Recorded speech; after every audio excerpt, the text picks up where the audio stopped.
नमस्कार दोस्तों, स्वागत है आप सभी का एक बार फिर से आपके अपने परिवार स्टडी विद पिंटू सर में। दोस्तों, आज हम आपके लिए सीटेट और यूपीटेट के लिए बाल विकास का ऐसा मॉडल पेपर लेकर आए हैं जो आपके लिए बहुत ही इंपॉर्टेंट है। इसमें के अधिकतर क्वेश्चन अभी तक हुए एग्जाम में फंस भी चुके हैं। तो आइए दोस्तों, समय को ना वेस्ट करते हुए सीधे इस प्रैक्टिस सेट को स्टार्ट करते हैं और देखते हैं बाल विकास की पेडागोजी के हार्ड से हार्ड क्वेश्चन। पहले क्वेश्चन में कहा गया है, सीबीएसई शिक्षार्थियों के लिए व्यक्तिगत गतिविधियों के स्थान पर सामूहिक गतिविधियों की संस्तुति करती है। ऐसा करने के पीछे विचार क्या हो सकता है? यानी कि आपका जो सीटेट का एग्जाम है वो सीबीएसई ही कराता है, तो वो व्यक्तिगत गतिविधियों के स्थान पर अगर वो सामूहिक गतिविधियों की संस्तुति करता है, इसके पीछे उसका विचार क्या हो सकता है? प्रत्येक शिक्षार्थी के स्थान पर समूह में अवलोकन द्वारा शिक्षक के कार्य को सरल बनाने के लिए विद्यालयों के पास उपलब्ध समय को प्रासंगिक बनाना, जबकि उनमें से अधिकांश के पास व्यक्तिगत गतिविधियों के लिए पर्याप्त समय नहीं होता है। या फिर थर्ड ऑप्शन, गतिविधि की ढांचागत लागत को कम करना। या फिर चौथा, व्यक्तिगत प्रतिस्पर्धा के प्रति नकारात्मक संवेगात्मक प्रतिक्रियाओं से उबारना जो संपूर्ण अधिगम पर सामान्यीकृत हो सकती हैं। दोस्तों, हम आपको बता दें, अगर सीबीएसई सामूहिक गतिविधि पर ज्यादा जोर डालती है, इसका मतलब व्यक्तिगत प्रतिस्पर्धा यानी कि कंपटीशन हो सके के प्रति जो बच्चों का नकारात्मक संवेगात्मक प्रतिक्रिया है उससे वो ऊपर उठ सके और वो संपूर्ण अधिगम पर सामान्यीकृत हो सके, इसलिए सीबीएसई ऐसा चाहती है। अर्थात इस क्वेश्चन के अकॉर्डिंग आपका फोर्थ ऑप्शन राइट आंसर होगा। आइए दोस्तों, क्वेश्चन नंबर सेकंड देखते हैं। इसमें कहा गया है, बच्चे फिल्मों में दिखाए गए हिंसात्मक व्यवहार को सीख लेते हैं। यह निष्कर्ष निम्नलिखित में से किस मनोवैज्ञानिक द्वारा दिए गए कार्य को आधारित हो सकता है? यानी कि हम आपको बता दें कि बच्चे अगर फिल्म देखते हैं और उसमें फाइटिंग जैसा या कोई हिंसात्मक कार्य होता है, उसको वो करने की कोशिश करते हैं। ऐसा किस मनोवैज्ञानिक ने बताया है? जेबी वाटसन, जीन पियाजे, एल्बर्ट बंडूरा या फिर एल्बर्ट एल थॉर्नडाइक? तो इसका राइट आंसर होगा एल्बर्ट बंडूरा, अर्थात आपका थर्ड ऑप्शन राइट आंसर होगा। आइए दोस्तों, थर्ड क्वेश्चन देखते हैं। इसमें कहा गया है, शिक्षार्थी फैशन शो को देखकर मॉडल्स का अनुकरण करने की कोशिश करते हैं। इस प्रकार के अनुकरण को डैश डैश डैश कहा जा सकता है। यह क्वेश्चन बहुत ही इंपॉर्टेंट है और चल रहे सीटेट के नजरिए से ये तो बहुत ही खास क्वेश्चन है। इसमें कहा गया, शिक्षार्थी अगर कोई फैशन शो देखते हैं तो उनके मॉडल्स को वो देखकर सीखने की कोशिश करते हैं और वैसा करने की भी कोशिश करते हैं। तो यह अनुकरण कहा जा सकता है क्या? गौड़ अनुकरण, सामान्यीकरण, सामाजिक अधिगम, प्राथमिक अनुकरण? तो इसे हम लोग कहते हैं सामान्यीकरण, क्योंकि ये नॉर्मल भी होता है, इसलिए आपके इस क्वेश्चन के according second option right answer होगा। आइए दोस्तों, क्वेश्चन नंबर 4 देखते हैं। इसमें कहा गया है, एक समावेशी विद्यालय डैश डैश डैश के अतिरिक्त निम्नलिखित प्रश्नों पर मनन करता है। एक समावेशी अगर विद्यालय है तो वो किसके अतिरिक्त निम्नलिखित प्रश्नों पर मनन करता है? क्या हम अधिगम योग्य परिवेश की योजना बनाने और उसे प्रदान करने के लिए समूह में कार्य करते हैं? सेकंड में कहा गया, क्या हम विशेष बालक को बेहतर देखभाल उपलब्ध कराने के लिए उचित तरीके से उन्हें अलग करते हैं? या फिर थर्ड ऑप्शन, क्या हम शिक्षार्थियों की विविध आवश्यकताओं को पूरा करने के लिए युक्तियां अपनाते हैं? या फिर फोर्थ ऑप्शन, क्या हम यह विश्वास करते हैं कि सभी शिक्षार्थी सीख सकते हैं? तो हमें एक समावेशी विद्यालय में इस ऑप्शन के अतिरिक्त निम्नलिखित प्रश्नों पर मनन करता है, तो आपका इस क्वेश्चन के according second option right answer होगा। क्या हम विशेष बालक को बेहतर देखभाल उपलब्ध कराने के लिए उचित तरीके से उन्हें अलग करते हैं? आइए दोस्तों, अगला क्वेश्चन देखते हैं। इसमें कहा गया है, जब बच्चे उन गतिविधियों में शामिल होते हैं जो डैश डैश डैश होती हैं, तब वे जल्दी डैश करते हैं। अब वो किसमें शामिल होती हैं और क्या करते हैं? ऑप्शन देखकर हम पता करेंगे। केवल उनके कक्षा कार्य से संबंधित होती हैं या फिर प्रत्यास्मरण करते हैं? सेकंड ऑप्शन में कहा गया है, सांस्कृतिक रूप से निष्पक्षीय और स्मरण। तीसरे में कहा गया, वास्तविक जीवन में उपयोगी और सीखा। और चौथे में कहा गया है, कक्षा कक्ष में उपयोगी विस्मरण। जब बच्चे उन गतिविधियों में शामिल होते हैं जो उनके वास्तविक जीवन में उपयोगी होती है, तब वे जल्दी सीखते हैं। क्योंकि आपने ऐसा सुना भी होगा, अगर बच्चे अपनी नित्य क्रियाओं से या दैनिक क्रियाओं से सीखते हैं तब उनका ज्ञान स्थायी होता है। इसलिए आपका इस क्वेश्चन के according third option right answer होगा। आइए दोस्तों, नेक्स्ट क्वेश्चन देखते हैं। इसमें कहा गया है, यदि शिक्षार्थी पाठ के दौरान लगातार गलतियां करते हैं तो शिक्षक को क्या करना चाहिए? पाठ को कुछ समय के लिए छोड़ देना चाहिए और कुछ समय के बाद वापस जाना चाहिए? जी नहीं दोस्तों, ये तो गलत हो जाएगा। गलतियां करने वाले शिक्षार्थियों की पहचान करनी चाहिए और उनके बारे में प्रचार से बात करनी चाहिए। ये भी आपका ऑप्शन नहीं है, क्योंकि आप इसका निदान ढूंढिए। उसके बाद थर्ड में कहा गया है, गलतियां करने वाले शिक्षार्थियों को कक्षा कक्ष से बाहर खड़ा कर देना। ये भी आपका ऑप्शन नहीं होगा, क्योंकि प्राइमरी लेवल पर बच्चों को सजा नहीं देनी चाहिए। और चौथे ऑप्शन में कहा गया है, अनुदेशन कार्य समय सारणी अथवा बैठने की व्यवस्था में परिवर्तन करना चाहिए। तो अगर शिक्षक उनके अनुदेशन कार्य, समय सारणी और बैठने की व्यवस्था में परिवर्तन कर देगा तब शायद उनका मन लग जाए, क्योंकि उनका मन बहलना भी चाहिए, क्योंकि वो बोर हो रहे होंगे। इसलिए शिक्षक को यह कार्य करना चाहिए। अर्थात इस क्वेश्चन के अकॉर्डिंग आपका फोर्थ ऑप्शन राइट आंसर होगा। आइए दोस्तों अगला क्वेश्चन देखते हैं। इसमें कहा गया है डैश डैश डैश के अतिरिक्त निम्नलिखित कुछ तकनीकें परीक्षा के कारण होने वाली चिंता को दूर करती हैं। अब क्या सी तकनीकी है? परिणाम के बारे में बहुत अधिक सोचना, समर्थन प्राप्त करना, विशिष्टताओं पर बल देना, प्रश्न पत्र की संरचना जिसे हम पैटर्न भी कहते हैं से परिचित कराना। तो हम आपको बता दें परिणाम के बारे में बहुत अधिक सोचना के अतिरिक्त निम्नलिखित ये तकनीकियां हैं जो परीक्षा के कारण होने वाली चिंता को दूर करती हैं। अर्थात आपका इस क्वेश्चन के according option number 1 right answer होगा। आइए दोस्तों नेक्स्ट क्वेश्चन देखते हैं। इसमें कहा गया है ब्लूम की टैक्सीनॉमी डैश की पदानुक्रम व्यवस्था होती है, पाठ्यचर्या संबंधी घोषणाओं की, पठन कौशल की, उपलब्ध लक्ष्यों की या फिर संज्ञानात्मक उद्देश्यों की। तो इसका राइट आंसर होगा संज्ञानात्मक उद्देश्य की वो पदानुक्रम व्यवस्था होती है। अर्थात आपका इस क्वेश्चन के according fourth option right answer होगा। आइए दोस्तों नेक्स्ट क्वेश्चन देखते हैं। इसमें कहा गया है डैश डैश के द्वारा निपुणता अभिविन्यास को प्रोत्साहित किया जा सकता है, शिक्षार्थियों की सफलता की परस्पर तुलना करने से, गृह कार्य के रूप में बहुत अधिक अभ्यास सामग्री देकर, अनपेक्षित परीक्षा लेकर या फिर शिक्षार्थियों के व्यक्तिगत प्रयासों पर ध्यान केंद्रित कर।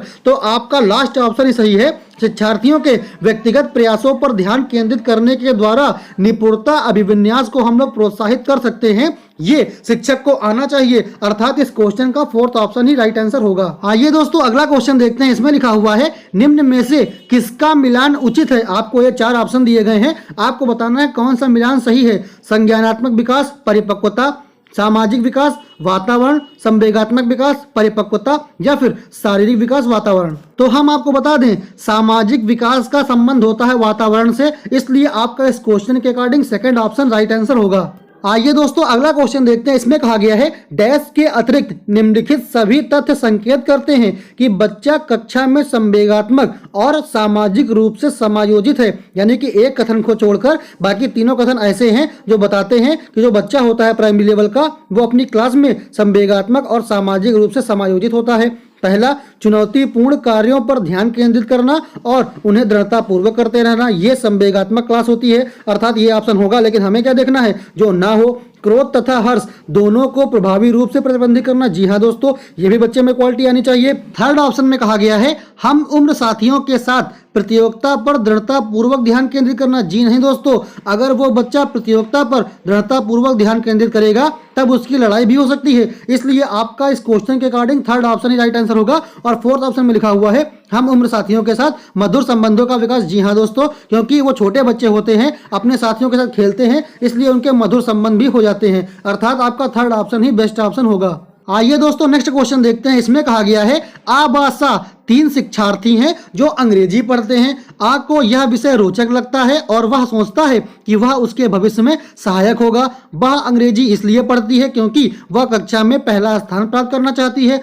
सा अंग्रेजी विषय इसलिए पढ़ता है क्योंकि उसका प्राथमिक सरोकार उत्तीर्ण होने वाले ग्रेड्स प्राप्त करना है। अब आबासा तीनों के उद्देश्य क्रमशः कैसे हैं? निष्पादन, निष्पादन उपेक्षा, निपुणता या फिर निष्पादन उपेक्षा निपुणता निष्पादन या फिर निपुणता निष्पादन उपेक्षा निष्पादन। तो हम आपको बता दें जो आ है उसका उद्देश्य है निपुणता क्योंकि वो अंग्रेजी अपने भविष्य के लिए सीख रहा है। और जो बा है उसका कार्य है निष्पादन क्योंकि वो चाहता है मैं क्लास में फर्स्ट आ जाऊं। और जो सा है उसका है निष्पादन उपेक्षा क्योंकि उसे ग्रेड्स प्राप्त करना है। इसलिए इस क्वेश्चन के अकॉर्डिंग आपका फोर्थ ऑप्शन राइट आंसर होगा निपुणता निष्पादन निष्पादन उपेक्षा। अगले क्वेश्चन में कहा गया है हालांकि यह स्पष्ट रूप से उनकी सुरक्षा आवश्यकताओं के उल्लंघन में था, कैप्टन विक्रम बत्रा अपने देश को बचाने के दौरान कारगिल युद्ध में मारे गए। संभवतः उन्हें डैश डैश डैश था। क्या था?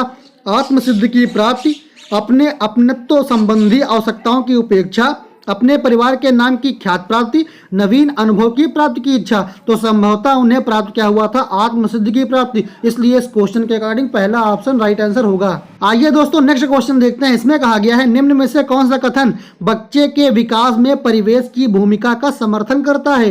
पिछली कुछ शताब्दियों में बुद्धि लाभदांक परीक्षा में शिक्षार्थियों के औसत प्रदर्शन में लगातार वृद्धि हुई है।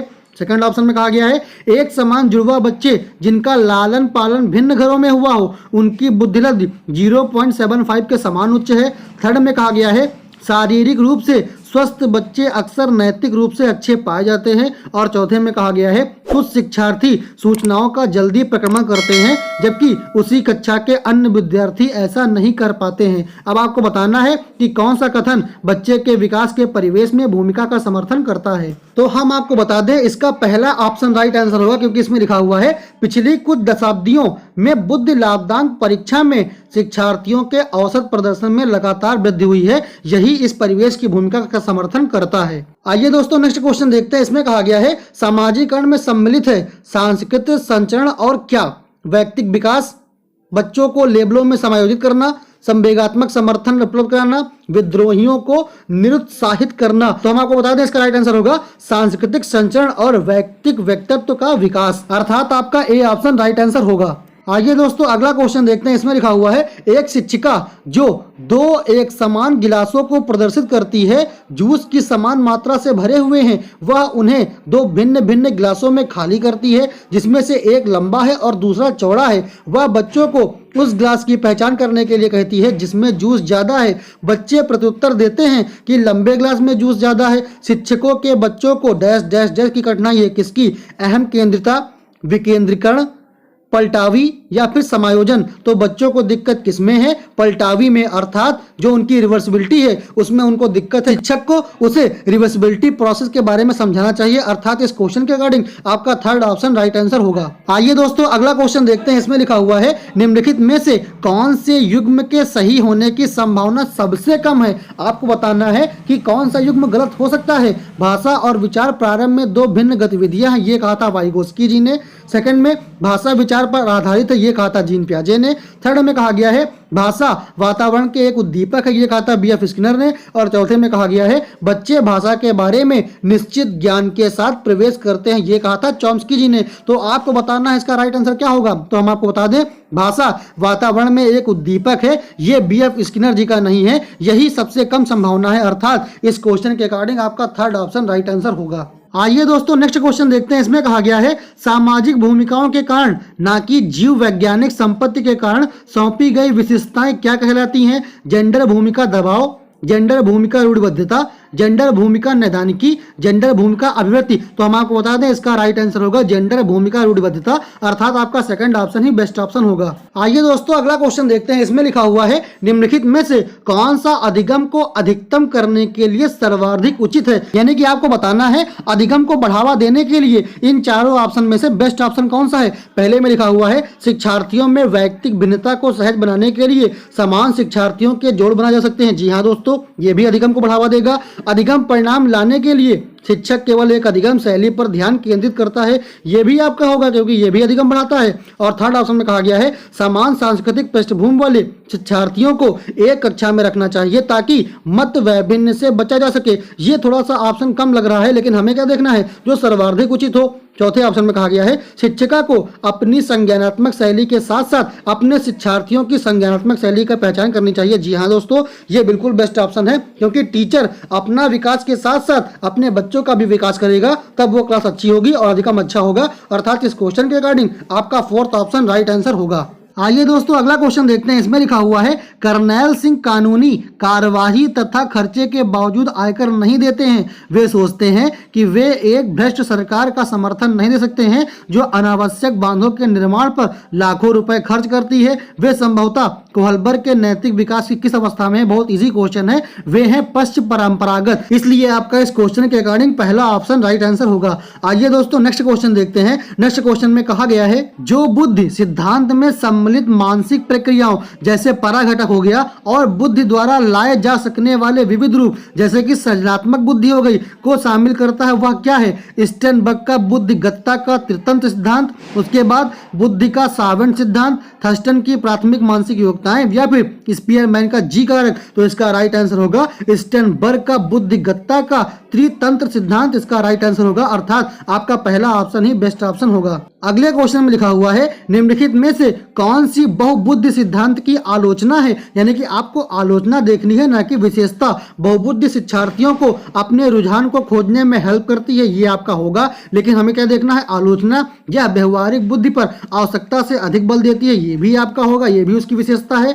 यह अनुभविक साक्ष्यों को बिल्कुल भी समर्थन नहीं दे सकती है, यह भी आपकी विशेषता है। और चौथे में लिखा हुआ है बहुबुद्धि केवल प्रतिभाएं हैं जो पूर्ण रूप से बुद्धि में विद्यमान रहती है। जी नहीं दोस्तों, ये इसकी आलोचना है, क्योंकि वो केवल प्रतिभाएं नहीं है, वो एक क्या है, एक क्वालिटी है जो बच्चों में विद्यमान रहती है, वो बुद्धि में विद्यमान हो सकती है। उसके अलावा आसपास के हम समाज से या वातावरण से भी प्राप्त कर सकते हैं, इसलिए आपका फोर्थ ऑप्शन ही बेस्ट ऑप्शन होगा।